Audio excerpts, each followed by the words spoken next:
very much. Our guests are coming. I request that. Oh, nice. Thank you for appreciating the Nairobi School choir. So our guests are coming.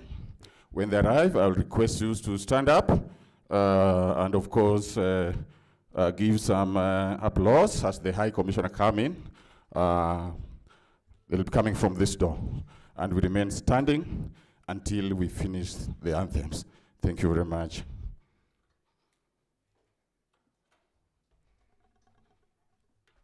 In a minute from now, they'll be coming in. You can go on with the entertainment until they arrive. Thank you, light one. But then when they take their seats, you stop.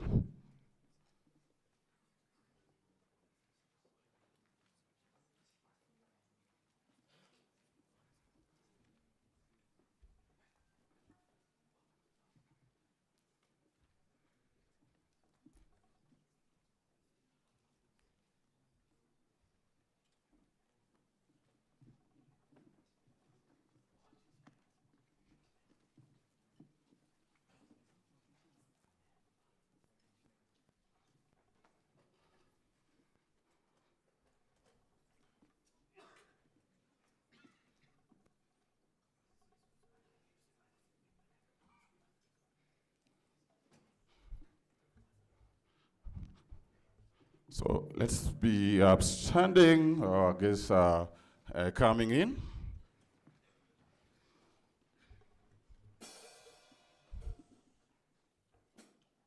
Please welcome.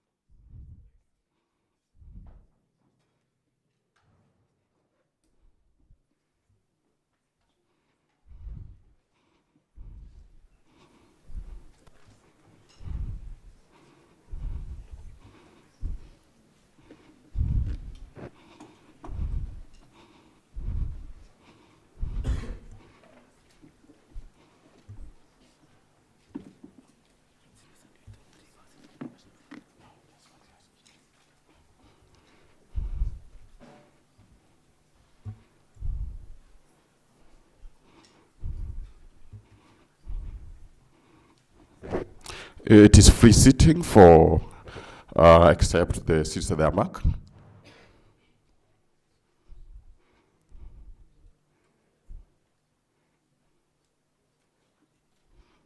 I've been told just 1 minute.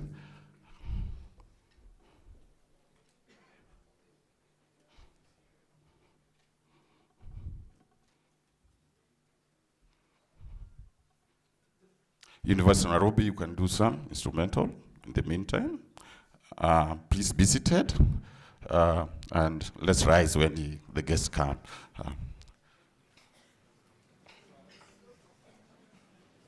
Let's be upstanding, ladies and gentlemen. Thank you. Thank you, High Commissioner, and welcome to the University of Nairobi.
Thank you very much. Let's be seated.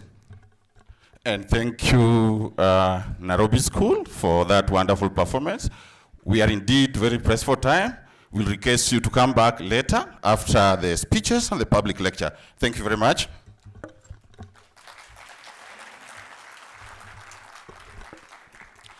Your Excellency, FILIPPO GRANDI, the High Commissioner for Refugees, Principal Secretary, State Department for Immigration and Citizen Services, Professor Paul Bitok,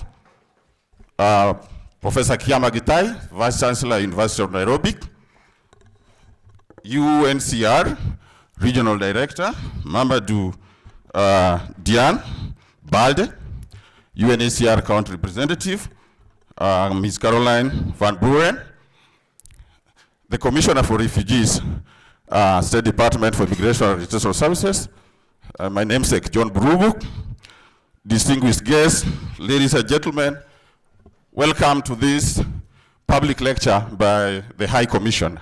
Indeed, we are happy to host you at the University of Nairobi today, especially this week when we are celebrating World Refugees Day, and we are happy that you have chosen to celebrate it here in Kenya. Ladies and gentlemen, the theme of this year's World Refugees Day and the theme of this lecture today is solidarity with the refugees. Solidarity with the refugees. Our hashtag for today is hashtag with refugees. I want to take this opportunity to welcome the host, Professor Kiama Gitai, to make his remarks and then manage this program during the speeches, and then later on I'll hand over the program to our moderator, my co-host, Olive Barros, to moderate the question and engagement part. Welcome, Professor Kiama Gitai. Thank you.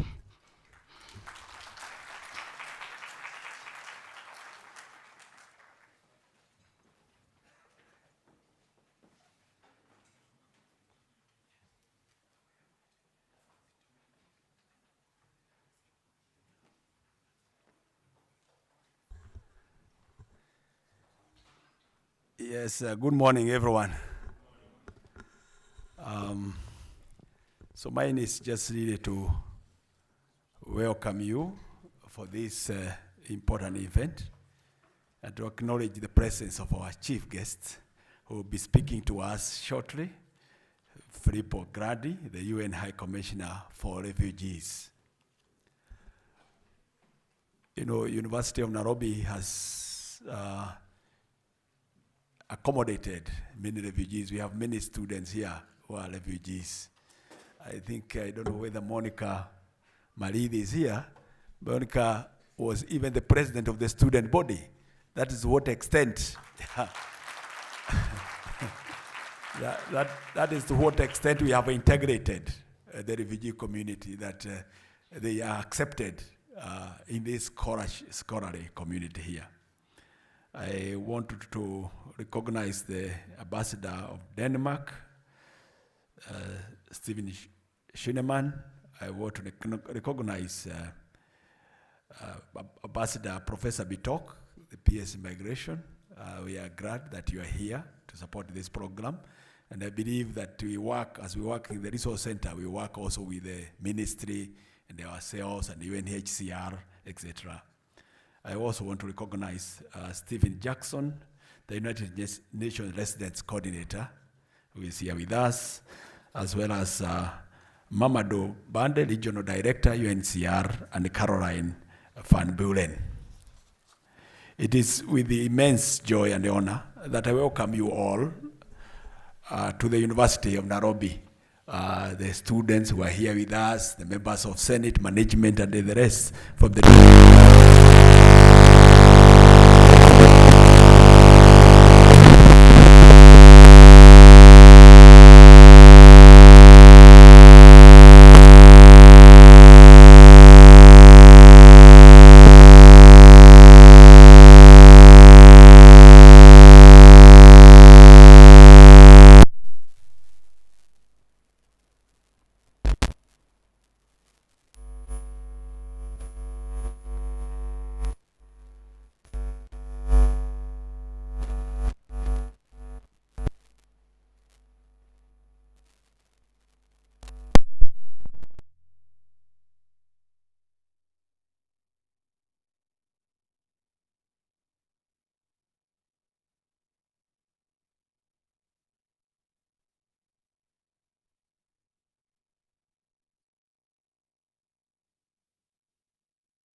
particular the Ambassador of Denmark, Resident Coordinator, colleagues from the UN, from the aid community, from UNHCR in particular, ladies and gentlemen, it's really a great pleasure to be here.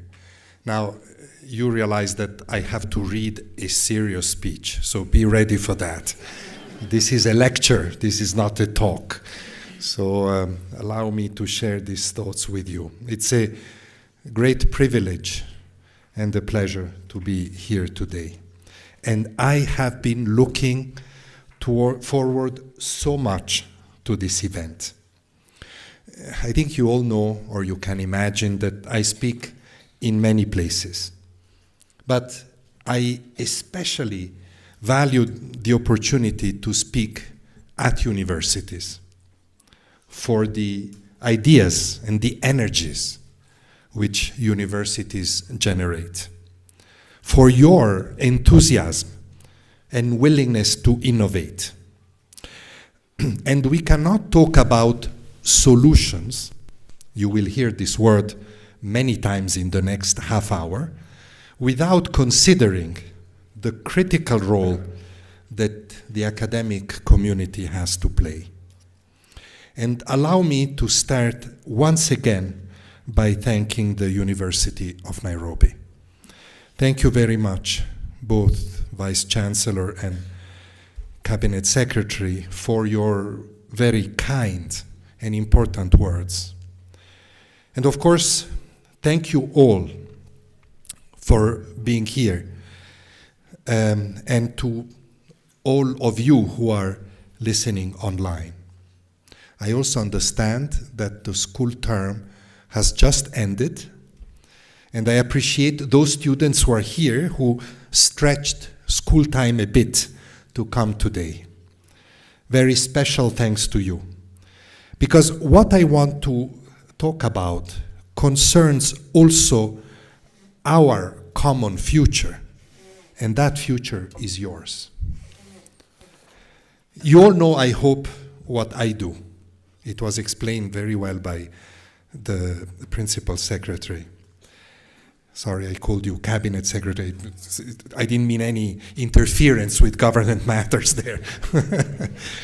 I have a rather grand and a bit old-fashioned title, High Commissioner for Refugees. Sorry about that. It means essentially that I lead, as was explained by Ambassador Bitok, UNHCR, the main refugee institution of the United Nations, and indeed of the international system. UNHCR is the custodian of fundamental refugee rights as enshrined in important legal instruments like the Refugee Convention. It is a big humanitarian agency helping states respond to refugee crisis, but it is also an organization tasked to work with governments and other stakeholders to find sustainable, rightful solutions, sometimes temporary, sometimes durable ones, to the problems of people who are forced to flee because of war, persecution, and many forms of violence. And of course, of those who are generously hosting them, like you have done for decades here in Kenya.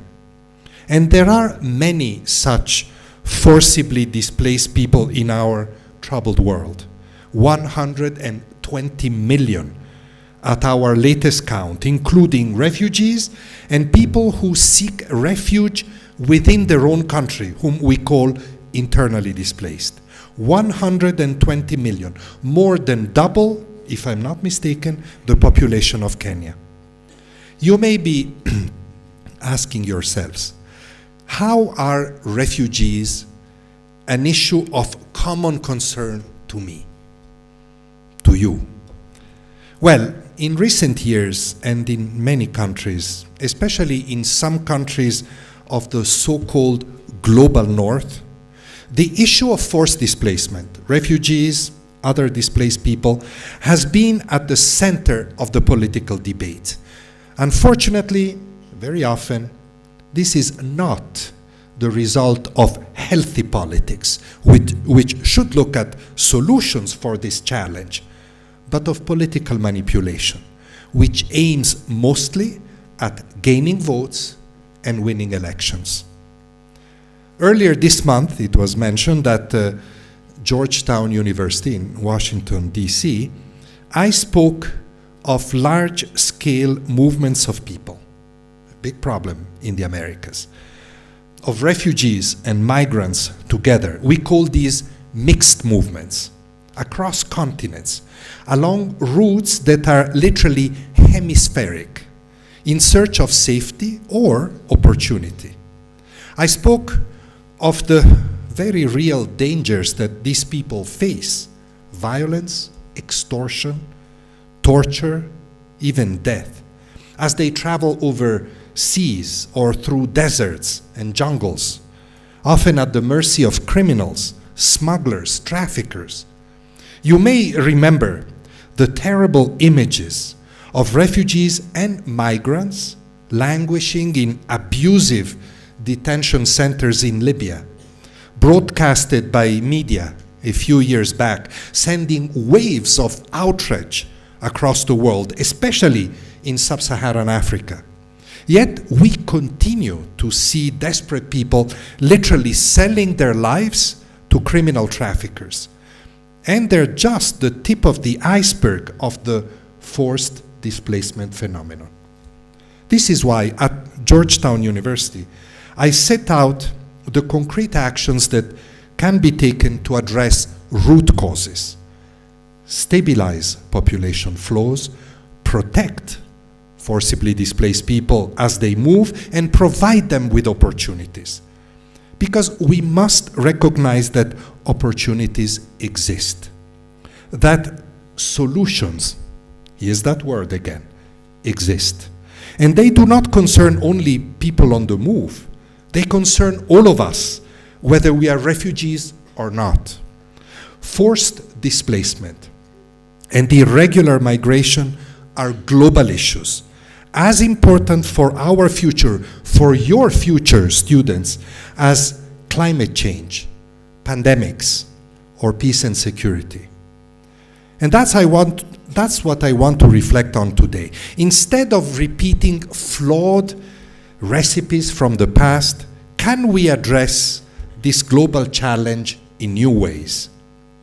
In Kenya and beyond, what are the opportunities for stability and genuine solutions that we can create for people on the move and for the communities hosting them?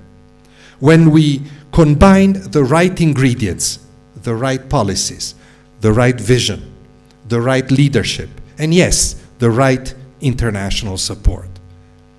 Now, I'm not naive. In the world today, one has few reasons for hope. War is what forces most refugees to flee, and the world seems to be unable to stop, let alone prevent conflict. Or maybe, and that is much worse, it has become unwilling to make peace. The very institutions created to prevent war are broken. The Security Council, the United Nations Security Council, is fractured, paralyzed. Regional institutions in Europe, certainly, but also here in Africa, are being severely tested by anti-democratic forces, by nativist and xenophobic ideas.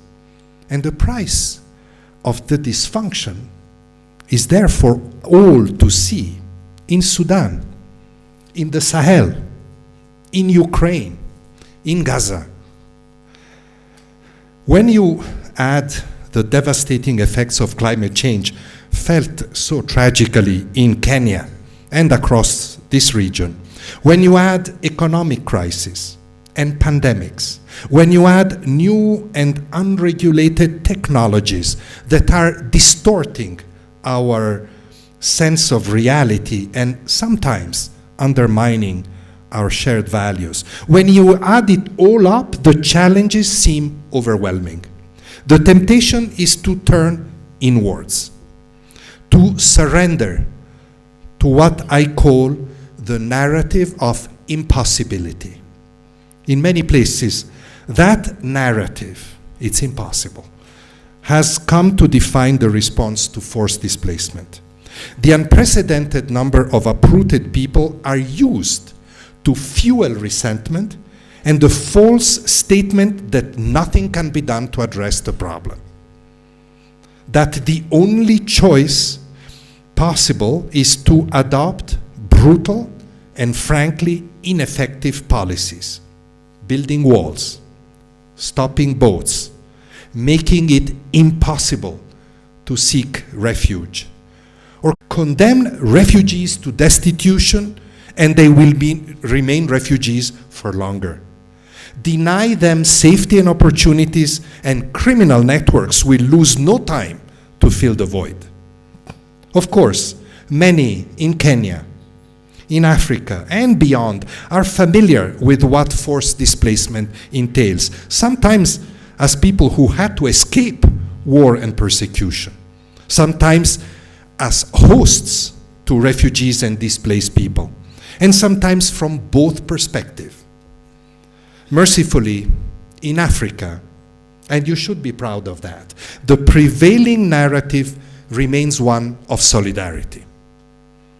I see example of this time and again in my travels. But we must not take that generosity for granted. And how could we? Because, and I repeat this very often, contrary to what we are told by many, especially many politicians, most forcibly displaced people, 75%, according to our latest report, are in countries of the so-called global south, like your country. People only flee their homes when they have no choice. In fact, more displaced people stay within their countries as internally displaced than cross international borders. Sometimes we tend to forget. And those who are forced and able to seek safety outside their homeland and who therefore become asylum seekers or refugees, more than 2/3 live in countries neighboring their own, often countries with limited resources. Therefore, it is important for me to thank you, Kenya, for your generosity in hosting refugees decade after decade. Because we know that it comes at a cost. And it is important for me to thank all other countries and communities in Africa and beyond. I just arrived in Nairobi a couple of days ago after spending some time in Sudan and South Sudan. I talked to many fleeing the devastating Sudan war. I saw the generosity of communities offering them hospitality, but I also saw the pressures on infrastructure, on public services, on institutions. These pressures weigh particularly heavy, for example, on a country as young and fragile as South Sudan. But the same holds true wherever you look: Uganda, Ethiopia, Tanzania, Rwanda, and further afield, in places like Bangladesh, Pakistan, Colombia, Lebanon, Jordan, and of course, here in Kenya. Hosting large numbers of refugees is difficult and comes with a high cost. So by all means, let's be clear-eyed about the size and complexity of the challenge. If we want to be able to design responses that are effective, we must accept reality as it is, as uncomfortable as that may be. And the reality is that indeed forced displacement is on the rise. And by the way, if the trend of the last decade holds, these numbers will continue to rise. We know that in the absence of opportunities for people to return, forced displacement lasts longer. That much is clear. And it is equally clear that there are no quick solutions, no silver bullets. So what can we do? What is the narrative of possibility rather than impossibility? First, let me state the obvious. Peace. There is no substitute for peace. peace is more effective than any amount of humanitarian assistance. We must add our voice to others in the call for peace urgently in Sudan, in Gaza, and so many other places around the globe. Forcibly displaced people long to return home. And provided there is peace, even imperfect peace, they will. I must underline here that return must always remain the choice of refugees and displaced people themselves. Returns must be voluntary. They must respect the dignity of those who choose to return. Returns cannot be imposed any more than peace can be artificially decreed when politically convenient. And unfortunately, peace fails too often these days. And so situations of forced displacement endure, stagnating for years, sometimes decades. During that period, it remains important to uphold the safety and rights of those displaced, while in parallel searching for solutions to their plight. For proof that this is what happens, you only need to look at situations in this region. In Ethiopia, Uganda, Kenya itself, large return movements have proven elusive. So, once an emergency is less acute, and while waiting for as long as refugees or displaced people cannot return home, there is space to act. We must look for better ways, Ambassador Bitok said it very clearly at the beginning, for better ways to sustain the necessary commitment to protection, international protection, as we call it in the case of refugees who have lost the protection of their own state, but also protection of the internally displaced. This is where it becomes complicated. Responding to emergencies, quickly reaching the people affected, staying and delivering is vital. These are essential humanitarian functions which must continue to be carried out and supported. And in the first days and weeks of a crisis, when humanitarian needs are most acute, the focus is on life-saving activities, and it must be. But as we set up and scale up humanitarian responses, we must avoid, this is the crux of the matter I'm saying now, we must avoid getting stuck in a loop of recurrent short-term solutions. We simply cannot afford, and I mean this literally, afford, not to think beyond the first phase of a crisis. In the last 3 years, UNHCR has declared 118 emergencies worldwide. That's an emergency every 10 days. Traditionally, responding to this crisis has involved setting up infrastructure where none or little existed. Clinics, schools, latrines, and so on. And as the humanitarian response shifts away from the initial emergency phase, some of these activities soon get locked in. More than half of the 120 million people I have mentioned earlier have been displaced for 5 years or more. And meanwhile, more people continue to arrive. Needs continue to grow. And it becomes difficult, if not impossible, to move away from these short-term activities, what we sometimes call the care and maintenance model. Almost half of our budget, of UNHCR's budget, in the past 3 years has been spent propping up these systems. Propping up what I call almost refugee or displacement bubbles.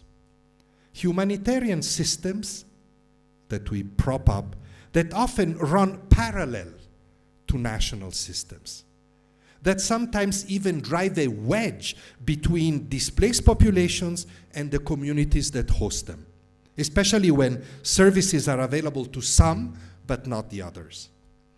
Maintaining such systems year after year is inefficient. It is risky. It diverts resources away from core activities. It does not bring advantages to host communities. Care and maintenance, as we call it, is subject to the unpredictability of humanitarian funding, which has become very volatile. And what do we get when that funding runs out, as happens all the time? We have seen these dynamics, if I may say, play out here in Kenya too. In Dadaab, for example, a protracted refugee situation addressed through care and maintenance literally for decades, resulting in misery for refugees, tensions with host communities, and insecurity for all. This is when refugees become a true burden on the host nation. This is when also some of the displaced decide to move on and create those complex movements I mentioned earlier.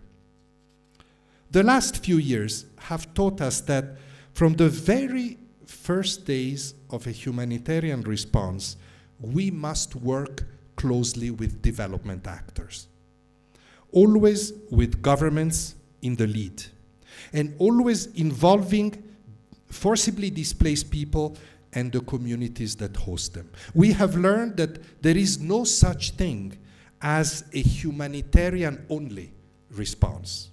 We have learned that the only solution is to bring host communities and forcibly displaced people closer together. We started to promote this shift. Again, this is really the main point I want to make. We started to promote this shift a few years ago. We agreed with some of the governments hosting large numbers of refugees that rather than creating parallel systems, we should invest in inclusion, including refugees or internally displaced people in national and local services like health and education, including them in economic terms by allowing them to work, to produce, to contribute, giving them the necessary legal status to achieve this, including them to sum up in national planning. And at the same time, a number of donor countries agreed that they should support host communities, often as fragile as the displaced themselves, and contribute to those services, to that infrastructure, to that economic development of host countries. Uganda, for example, allows refugee children to attend its schools. And we have promoted investments in the Ugandan education system to support that inclusive policy. That way, everybody benefits. This shift to inclusion, please pay attention to this point. This shift to inclusion is one of the most powerful tools we have in the search for solutions. The Global Compact on Refugees, which the United Nations adopted in 2018, is built on the idea of inclusion. And yet, I have often seen how that word, inclusion, can make some governments uncomfortable, particularly in some countries that have hosted refugees for a long time. Countries that when they hear inclusion, hear the indefinite hosting of refugees coupled with a lack of political and financial interest from the international communities. Countries that fear, with some justification, that they are being left to carry the responsibility for refugees alone. This is why it is important to clarify what inclusion means. First, it does not prevent the return of refugees or displaced people to their places of origin. Not at all. The Global Compact on Refugees is clear on that issues. Its objectives, in fact, include both building refugee self-reliance and creating conditions for safe and dignified return. And you all understand that self-reliant refugees are better, or displaced people are better equipped to go back to their countries. They have better skills and tools to do that. Second, inclusion is an investment in that refugee self-reliance, but also in the communities hosting them, much more so than the traditional model based on short-term humanitarian aid, like Ambassador Bitok said. In fact, the Refugee Compact articulates a vision for inclusion where all stakeholders can benefit: refugees, host communities, governments, civil society, the private sector, and yes, universities too. Third, inclusion is also about internally displaced people. This should be less complex. They are nationals in their own country, but at times it can prove challenging and needs attention. The United Nations Secretary General 2 years ago launched an initiative to promote solutions for internally displaced people, which is being rolled out. Naturally, all of this needs substantial investment. I have been making this case with donors, including governments of countries in the global north, worried about those mixed movements I mentioned earlier. I have been advising them, stop focusing so obsessively on making your borders more difficult to cross, or on building exclusively control systems along the routes taken by people on the move. Instead, invest more in countries hosting large numbers of refugees, or even in countries in conflict with large internal displacement. This would accomplish two things: help those countries better manage population movements, and give people on the move more opportunity in the place they have settled.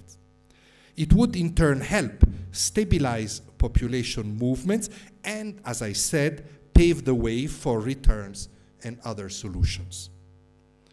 I was encouraged to see in the final statement of the G7 a few days ago references to this whole of route migration and refugee strategies. I admit the overall focus by the G7 remains skewed toward control. But there is also a welcome understanding that effective solutions must look obviously at root causes, at peace and security and solving conflict, but also at aid and investments in the places where vulnerable populations on the move are most present, like here. The shift to inclusion and to strengthening host countries and communities means also working more effectively with development partners. We have witnessed the transformation that development action, concrete development action, can bring when it is smartly joined up with humanitarian responses. It is not about bridging the gap between humanitarian and development work, but rather bringing in development aid right at the outset of emergencies, in lockstep with humanitarian aid. We are learning to work with international financial institutions, including the World Bank and the African Development Bank, just to mention these two, but also with bilateral development organizations like Japanese JICA or German BMZ and many others. We're learning to work with the private sector as a development partner, with great support from the International Finance Corporation of the World Bank Group. A more predictable role by development actors in direct support to governments is the only way to make the initial response sustainable. Today I can point to the fruit of that labor. In Kenya alone, the World Bank has mobilized $230 million out of $4 billion allocated globally in the past few years through a special fund for countries hosting large numbers of refugees. And the International Finance Corporation, the private sector arm of the World Bank, has been working with us and with the government of Kenya on creating business investment opportunities in an otherwise unlikely place for investment, like Kakuma in Turkana County.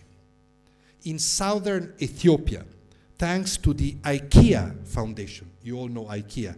The IKEA Foundation, we have planted the seeds of a model development program centered around a Somali refugee camp to the benefit of the entire community, nationals and refugees alike.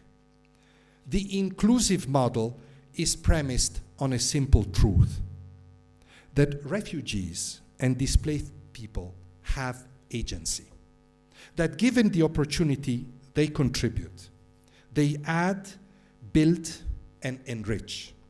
When we include and invest in them, they return that investment many times over, and not only in economic terms, as important as that is, but also socially, culturally, in peaceful coexistence, and in so many other ways. Now, there are some who might argue that none of this is new, that the inclusion model, and more generally the architecture of the so-called humanitarian development peace nexus, is not a new endeavor, that only the terminology changes. This is partly true, but surely, at least in some refugee context, we have advanced now much more than in the past. Humanitarian agencies are trying to change. The UNHCR of today is not the UNHCR of 10 years ago. Our systems went through an intensive modernization process.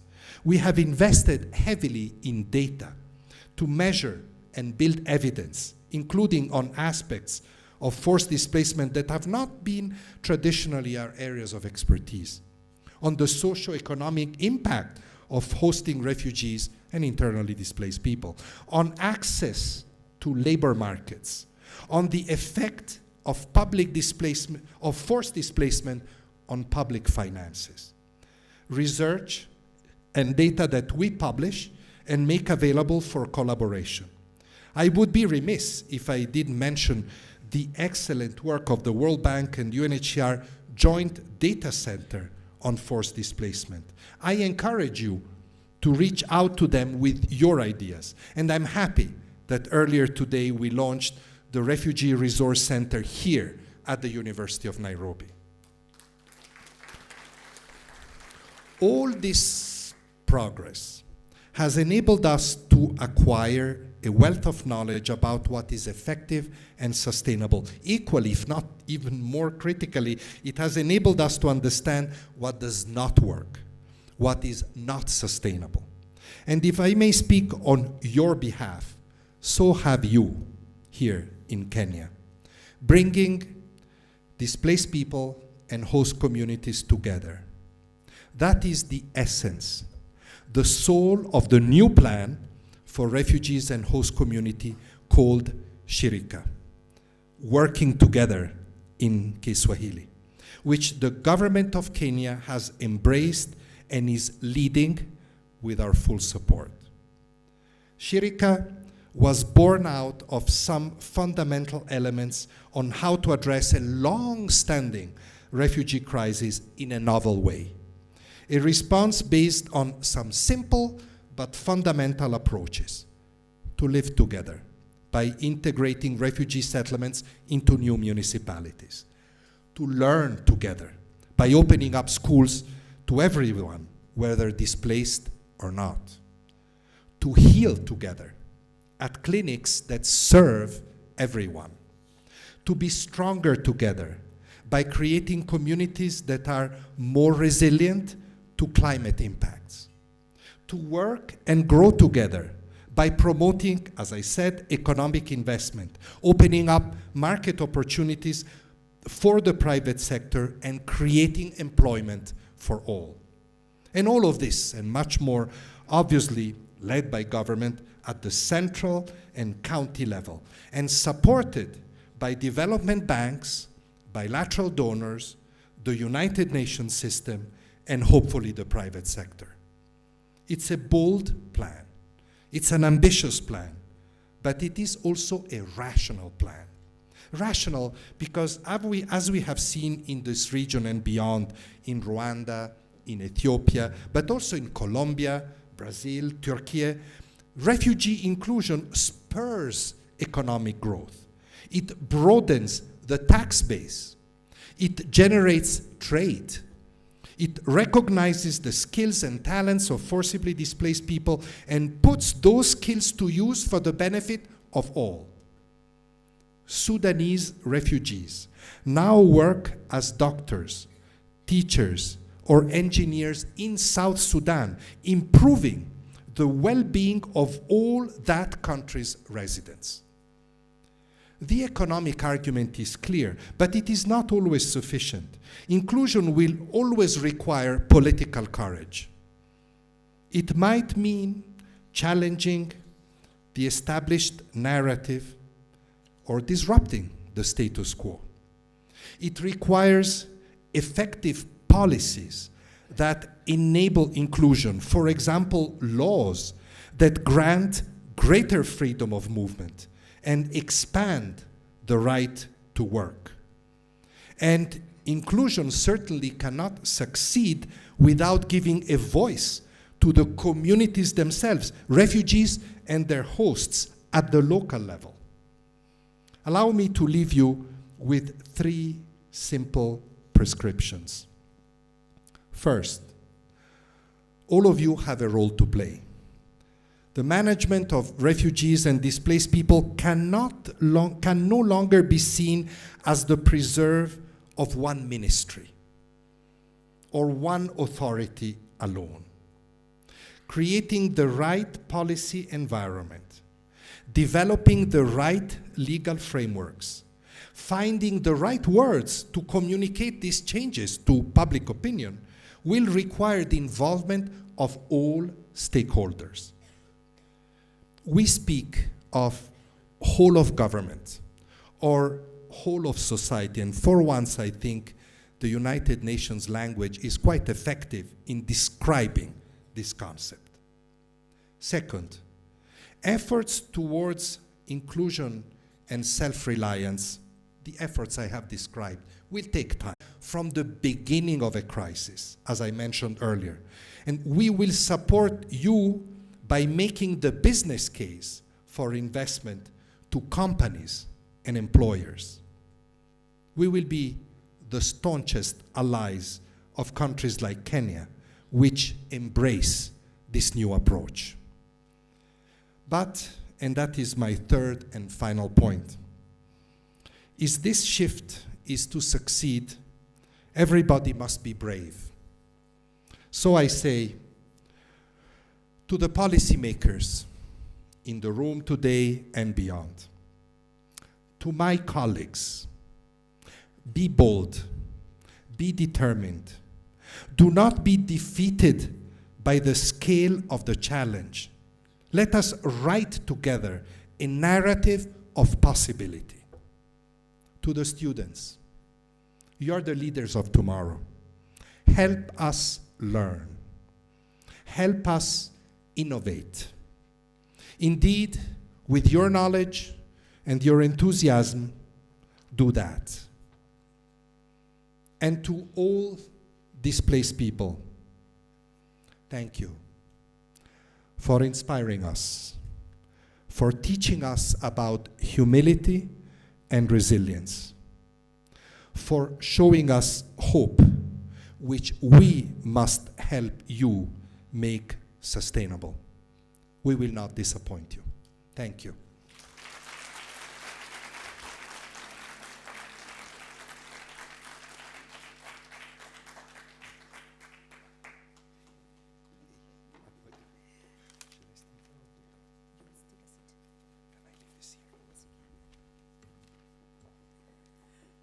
I was worried after that wonderful lecture that I would fall flat on my face here at the steps.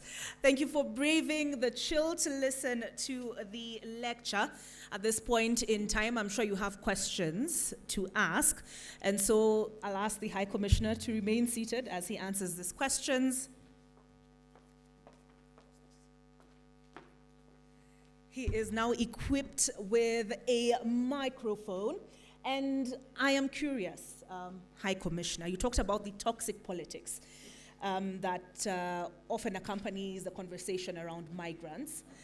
How, when you're discussing inclusion, when you're making the case for inclusion, Do you navigate those who take the view that if you include refugees in these host communities, that they will never go back home? Your response? For you, yes. This doesn't work. It should be on. Just. Yeah. I thought you had asked me enough questions on Saturday in your interview, but I'm just warming. thank you, Olive. No, thank you very much. I think this is such an important question. But let me reiterate a bit, and maybe in even simpler words, what I believe. This, I call this the narrative of impossibility. You know, there are a number of politicians, and believe me, this is mostly in rich countries up there, in the global north, that say, look, these flows are terrible.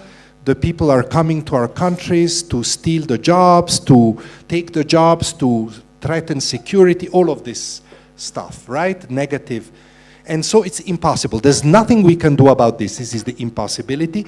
We can only build walls. And you know, the walls are not just walls. You can make a wall of laws that make this difficult for people to, and we push them back, and this happens all the time. Unfortunately, you know, this narrative has been infecting a lot of other countries as well. What I say is, on the one hand, this is wrong, because, you know, I am the High Commissioner for Refugees. I have to defend the, for me, sacrosanct principle that people who are fleeing from war, persecution, and violence have the right to seek asylum. Then if they make the application and they're not recognized as refugees is another matter, but they have to be given that right to be heard. So I have to make an argument in principle, but I also make a practical argument that these brutal policies of pushing people back, first of all, they will not stop these people from moving, because as I tried to say in the lecture, the pressures for them to move are very compelling. People don't like to move. They have to because they're at risk, or because they, you know, of other factors, but they're very compelling factors. So these movements will continue to happen, and these very brutal policies will not solve the problem. The problem is solved in many ways. You see, this is the thing that people have to understand. The rich countries in particular, the countries in the global north, always focus on when people arrive at their borders. They don't look at the root. I say look at the root, at the roots, plural, through which people come. First of all, there is root causes. Why are these people moving in the first place? This is where I spoke about peacemaking that needs to become more effective, but also economic development, because the two often go together. You know, you cannot solve a conflict without promoting development in a certain countries. Peace and development go together. But then, you know, that's long-term, complicated, people will move. So what do we do along the way? And along the way, we have to do two things. We have to build the capacity of those states to handle this. This is why I make the case so strongly for Kenya and other countries. And we have to give these people on the move the opportunities. And those opportunities come much better through inclusion than restrictions. Through inclusion, they become a force for good. They are not a burden anymore. They become a plus, a contributor. Now, I say all this, and I've said it for half an hour and more in my lecture.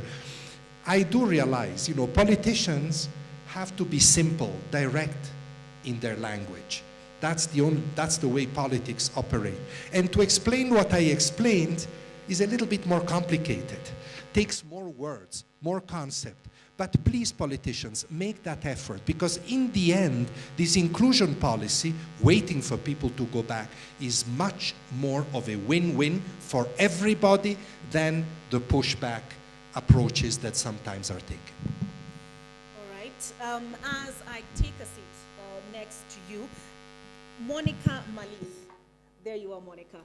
You have lived this experience. You were in the last year the president of the University of Nairobi Students Association. What's your response to the lecture that's been delivered by the High Commissioner this morning? Thank you so much, and I'm honored to be here today. It just caught me by surprise, but to say, from the lecture, what I have learned is that as the refugees, we have people who are concerned about our issues, and they are being spoken out. And having been here, the experience was different. Apart from the students who were here before and just attending lectures, for me it was a different experience because I got even to be involved in the students' politics. And we realized as refugees, there is much more to just being in class and sitting. This inclusion can be actualized, and we can actually make a difference because, of course, the university can attest to my service, just as any other normal student.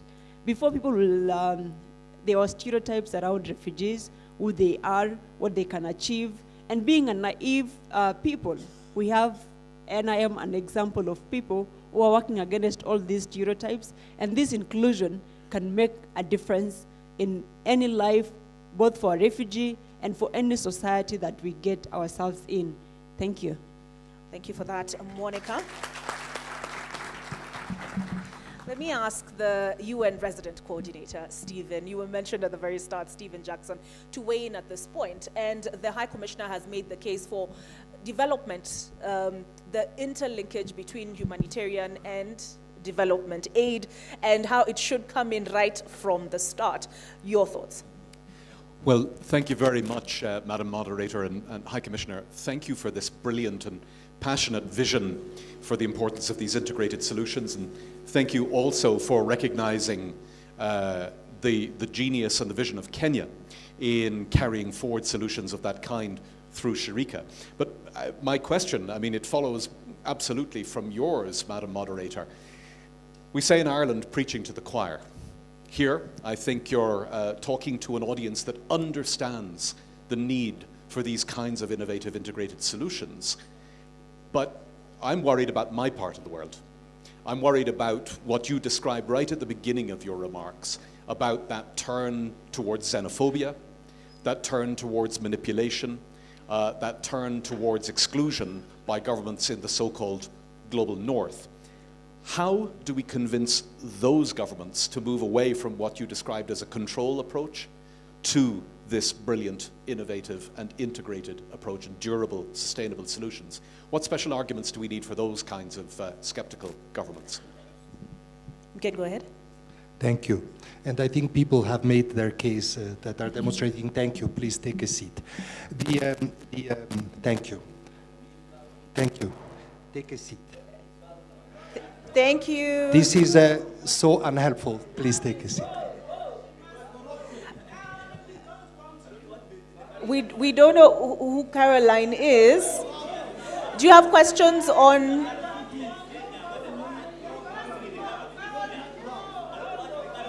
Do you have questions for the High Commissioner? You'll have...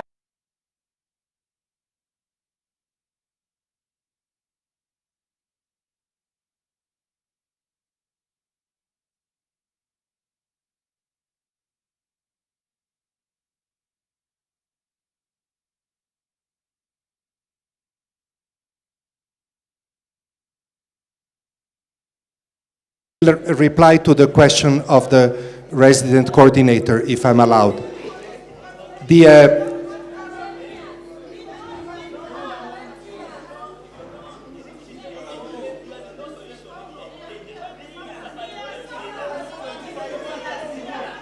We'll open the floor to questions.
You know, there is freedom of speech which we defend and uphold, and the case is made, and we'll listen to everybody.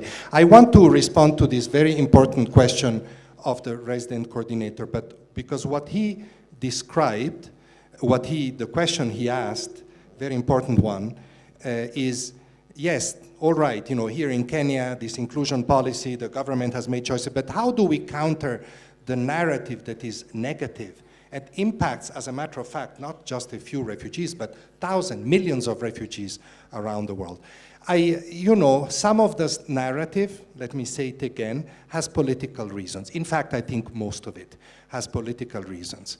And this is a year of many elections around the world, and unfortunately we see it raising its ugly head in many places where elections take place, because people that are stigmatizing refugees, that are saying they should not come here, think that by doing that they can win the next election and gain consensus. Their argument is a simple one. They say these people are a threat. What I'm arguing is, it is not just simple, it is simplistic. It's not describing the real issues, and it does not provide any solutions. So I don't have a recipe. Those forces are stronger than me or you and many others that are here in this room. These are strong political, there are other ways to do it. And by the way, you hear many times in those countries that we need to, this is the sentence, we need to break the business model of the traffickers, of the criminals. I cannot see any better way to break that model than to create opportunities so that people say, okay, maybe I don't need to pay $5,000 to go, because I can have a better life here that prepares me to go back to my country eventually, rather than risk my life. It will take time. It will take a lot of time. But this is the way to go. Practical, concrete, principled, complex, articulate. So really, encouragement for this model to be pursued here and followed, as we know other countries are watching what Kenya is doing, and I hope that this will catch even more in the region and beyond. All right. The Danish ambassador to Kenya is seated here, Stefan Schoenemann. I hope I didn't butcher it too much. But there's the toxic politics and dehumanization is of concern. But in general, what were your thoughts, and what is your response to the inclusion agenda?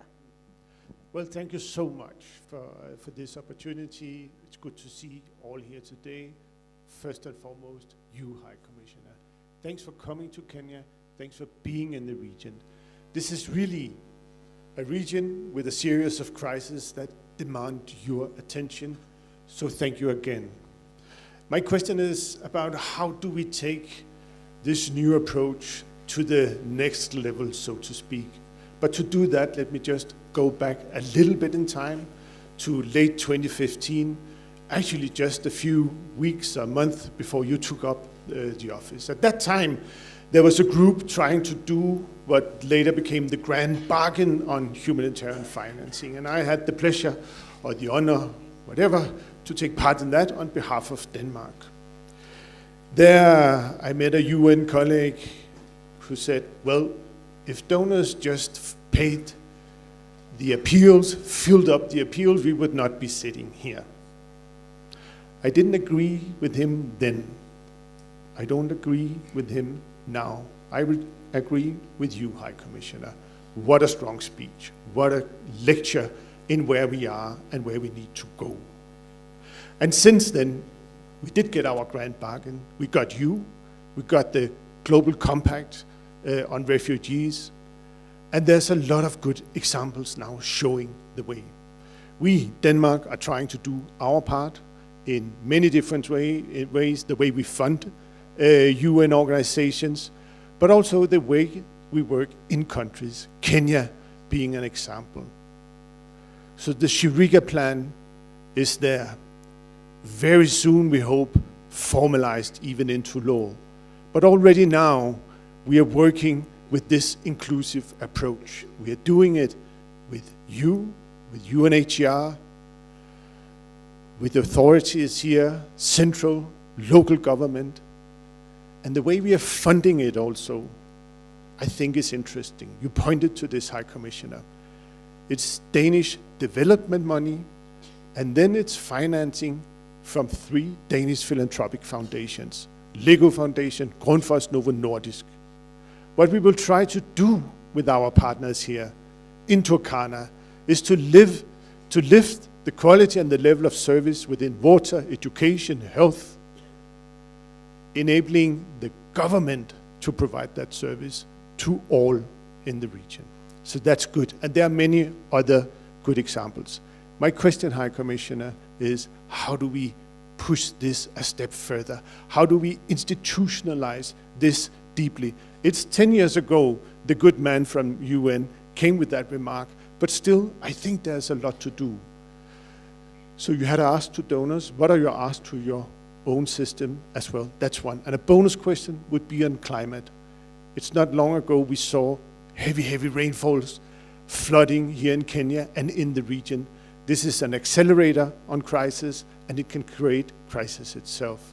How do you in UNHCR work on this? Thank you. Thank you, Ambassador. I have a couple of comments to your important points. The first is that I think it's very important to look at these narratives and the question that we tackled earlier.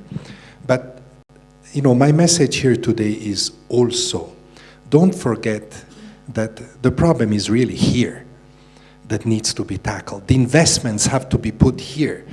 In those long routes that we're talking about, this is the upstream. This is the origin. No, not the origin, because the origin is in the conflict countries, but this is very early in the route. If you don't intervene in this route, the routes will continue to affect countries and continents and become very difficult to tackle. So the investments to deal with displacement have to be as close as possible to where the root cause is. And by the way, it is also, the dynamics are very different, but this is also a reminder that this is the same situation in other global challenges. Because unfortunately, you know, the public discourse in the world is often driven by media, in the global north. So they tend to see the phenomenon from that perspective, as if the problem is only there. Same for climate change, you know, but it's here where the impact is bigger of forced displacement, of climate change, before that of the pandemics, of inequalities. So it is here that we need to invest to bring some more justice and equality also in the world. So that's my first reflection, but it's more of a reflection than an answer to your question. The answer to your question is, how can we make sure? I think, like I said towards the end of my lecture, we all need to play our part. All of us need, however, to do one thing: be very persistent, because it will not be easy. Let's recognize that for the government of Kenya, this is a difficult act to do, that it's not going to be always popular, especially at a time of difficulties. And therefore, they need to be persistent in promoting the Shirika plan and making it a reality. And then we must help Kenya do that. And here, I think what is important is that, and you, Ambassador, represent one such country, donor countries like yours that have understood that from the very beginning need to be persistent in this support and need to encourage other countries to follow suit. So, you know, it's an effort by everybody. And to my colleagues, you know, the UN, the NGOs, the resident coordinator is here, my colleagues are here. We need to be the bridge between the two somehow. We need to continue to advocate for more resources, and smart resources. It's not just more resources. Smart resources put in the right way, and we need to advocate with the government, both in Nairobi and in the counties that are affected, to stay the course. So our role is really to guarantee, to promote this persistence. Ambassador Bitok was kind enough to say that I'm a champion. I'm definitely a champion, but Ambassador, I'm a champion because I have a big interest here. If you succeed, we can replicate and make it succeed in many, many other places.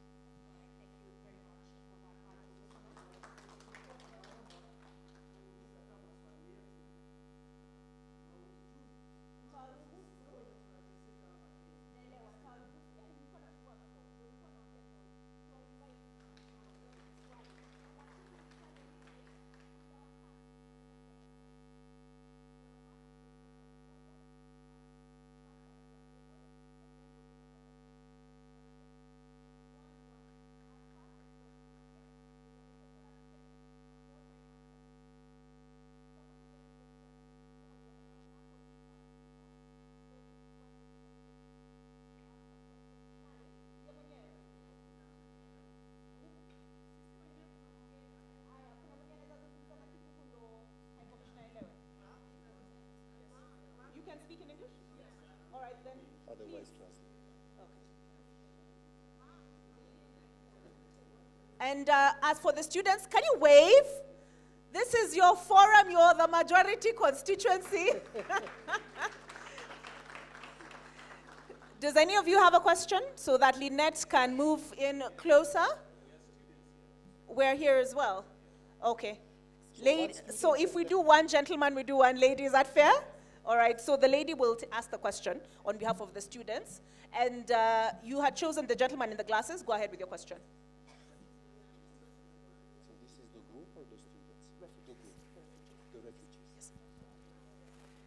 Yes, good morning. Morning. A question, not a statement. Yeah, Yes. question. Refugee, we are struggling. We have a lot of problem. Our main problem is documentation. Many of refugees here, they are living like a monk. They don't have even any document. And many mothers of, many children of our refugee, they are taking their family. We don't know the children, our children. Where is our children? We want to ask HIAS and UN. They are taking children of our. What's wrong? You can go ahead. Sorry, technical issues. I hear you. Okay. And to make? So, my last question is, why many people are taking long here without any document? All right. Thank you. This actually, thank you for this important question. Really, thank you. So it was much simpler to just ask this question. This is fundamental. I don't know if you were able to follow my speech. And towards the end, I said, and the government knows, that you cannot, I'm trying to promote a better life for refugees in this country. Better life means having access to jobs, to services. This is what the Shirika plan is about. Takes time, but this is what it is about. And I said, you cannot do that without the right policies. And the right policies are documentation that allow refugees to have access to jobs, to have freedom of movement. I mentioned all these things in the speech. And I can assure you that we will continue to work with the government of Kenya to ensure that this happens.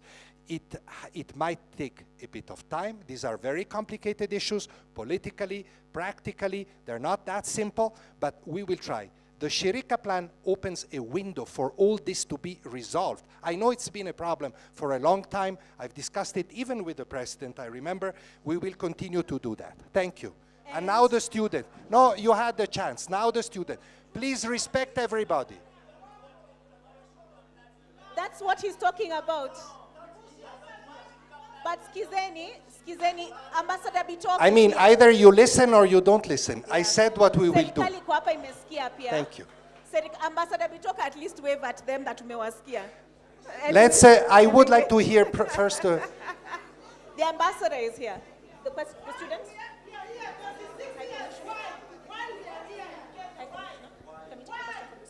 Yeah.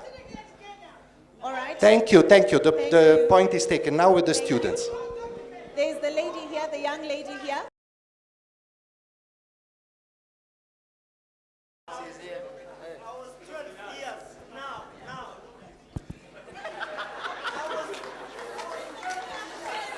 Aya, mmesikika? Aya, sikizeni. Tumewasikia. Okay, listen, this is a forum that has brought together. We are talking about solutions for displacement. Mmeongea, mmesikika. He's agreed with you. The government has also heard you. It is represented here. So let's have the student ask the question. Please introduce yourself. Stand up, introduce yourself, and ask your question. All right. Please, Mumesikika tafadhali. please respect everybody. Mumesikika? Mumesikika? Mumesikika? Go ahead, ask your question.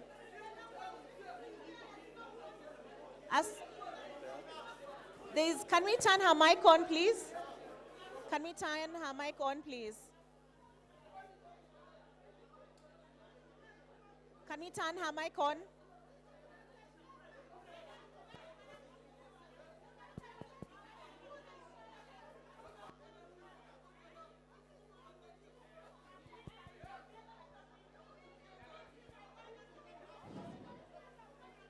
Hi.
Do I?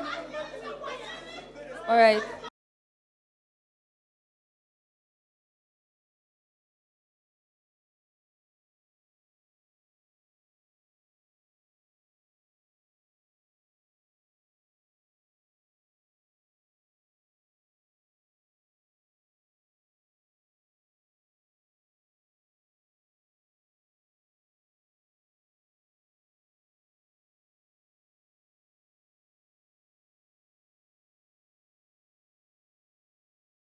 In my second year under the MasterCard Foundation Scholars Program. And my question was on the inclusion part. I remember you mentioning that UNHCR is working very hard to advocate for inclusion in services, national services like health and economic. But that being said, we have seen the efforts. I personally have, and I appreciate the efforts that I've seen so far by UNHCR. My question is, to the countries, host communities that are hosting, there's some host communities hosting refugees that doing their level best to block complementary pathways to youth, such as higher education, that will equip refugees,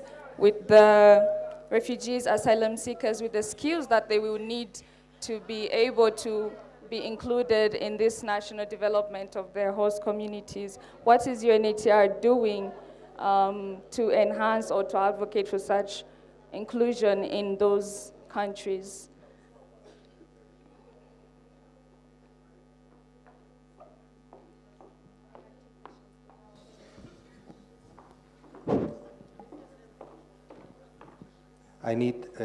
Thank you very much.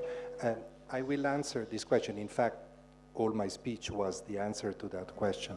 I just want to also refer to the protest we heard today. You know, it says two things. One is that Kenya is a country with freedom of speech, and that a university is a place where people can express their views, whichever way they express their views. So thank you, University of Nairobi, thank you, Kenya, and thank you, people, for expressing your speech, your views. I also want to say what we heard today, this anger, this frustration by this group of refugees, shows how tough the refugee experience is. We should have you know that, but let me tell everybody else, to be a refugee is a difficult, painful experience. And what you are going through, lack of documentation, lack of services, is not only you here in Kenya. In fact, in Kenya is better than other places. It's very, very common. And this is what we're all trying. So you made your case. The case is very, very clear. And feel free to address me a list of these grievances, and I will personally address that, please. But, thank you. But can I ask you now to also be respectful of the university and let everybody else express their views and ask their question. It's very important because, this country is trying to make an effort to have a new approach to refugees, but refugees also have to respect the country. It goes both ways. So thank you very much. The point is very clear, is very made, is very understandable. I sympathize with you, and now allow us to continue with other questions. And I go to the question of the student, that is a very important one. What are we doing? Well, I think that, we call this shirika, which means working together. And this is what we're trying to do. We're trying to come to a point that the government of Kenya comes to a point where the refugees, I want to use the words that President Ruto used with me the first time we discussed this a couple of years ago. He said, we have big communities of refugees, very complicated, in Kakuma, in Dadaab, here in Nairobi as well. We want to make these communities more part of our own communities. This is what he said. These are the exact words that he said. But to do that, there's a lot that needs to be done. Starting from the law, there is a new Refugee Act, now not so new, a couple of years ago. There is, the transformation of the refugee settlements or camps into municipalities has now occurred. And now there are many laws that need to be put in place and practices to respond to what we heard today. Documentation, work permits, freedom of movement. These are very important things that we need to work together. But the government has to proceed cautiously. There is a public opinion that will have its views. This is a democracy. Everybody can express views. We don't want international support for that. We cannot do it with our own resources. We need resources. And I think what is interesting is that a lot of what we can do can be not just good for refugees, for host communities, it can help this country address other challenges. Climate change, for example. Most of the refugee camps here are in areas that are very impacted by climate change. Turkana, Garissa, these are, so, it joins up other development challenges, and I think we need to work together on all that. I know that for people that need a job, need food, need an education for their children, it's very, very painful to hear the High Commissioner say, oh, we need to do this. It takes time, but guys, it's like this. It takes time because these are complicated issues. You're here because of terrible wars in your countries that we need to solve as well. So there's a lot of things that we need to do. I have one voice. I'm trying to use that voice to hit all these different tracks. All right, thank you very much. High Commissioner, the UN High Commissioner for Refugees. Makofi ingine tafadhali. I know these are complex matters. I know you have many questions, but that is the time we have for now because we do have to release him. I did mention he's heading to State House, but there was a gentleman that spoke. I'm sure you have a representative and you have gotten a commitment from the High Commissioner himself and from the Principal Secretary for Immigration. But pia nyinyi pigiweni makofi. Because as the High Commissioner said, many of us have not lived your experience, but Mumeji Express.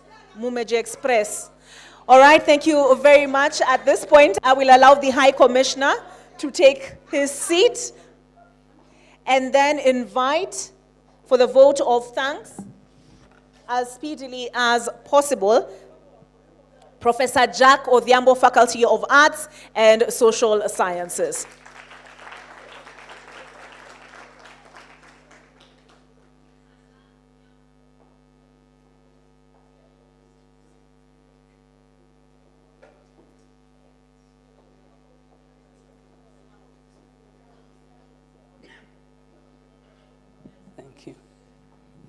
His Excellency Filippo Grandi, the UN High Commissioner for Refugees, Ambassador Julius Bitok, Principal Secretary, Immigration, Professor Stephen Kiama, Vice Chancellor of the University of Nairobi, UNHCR Regional Director, Country Director, His Excellency the Ambassador for Denmark, members of the University Senate, University of Nairobi students, Kenyatta University students, and the wonderful Nairobi School students with a band. It's really been a wonderful occasion to have His Excellency here with us for two reasons. First, to open or now inaugurate the Resource Center, which is located within the university, within the Faculty of Arts and Social Sciences. And it will be a great opportunity for research and collaboration, not only with the UN, but also with the Ministry and the Department of Immigration. We are also very honored for the speech which Your Excellency has given, and you have mentioned some very key points for the good of refugees, particularly peace and integration. So these two things we will take into account and see how our research can also help improve this. So I wish to thank you, Your Excellency, and to wish that you will have another opportunity to visit the University of Nairobi. Thank you very much, sir. Thank you, Professor Odhiambo. Professor Kiama, I don't know whether you've had another exciting lecture such as this one. It has been very exciting. I'd like to release us at this point. Thank you so much for your interaction, your engagement. I think the point has been made starkly this morning that the inclusion agenda is critical. You agree with me? Because, I mean, all these issues stem from there.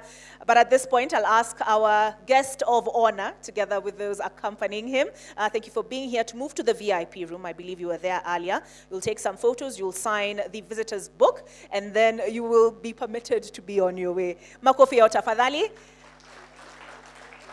The rest of us, there will be refreshments served just out here, but first, let's allow them to exit. Please, let's allow the High Commissioner and the other dignitaries to please exit first, and then we will follow them.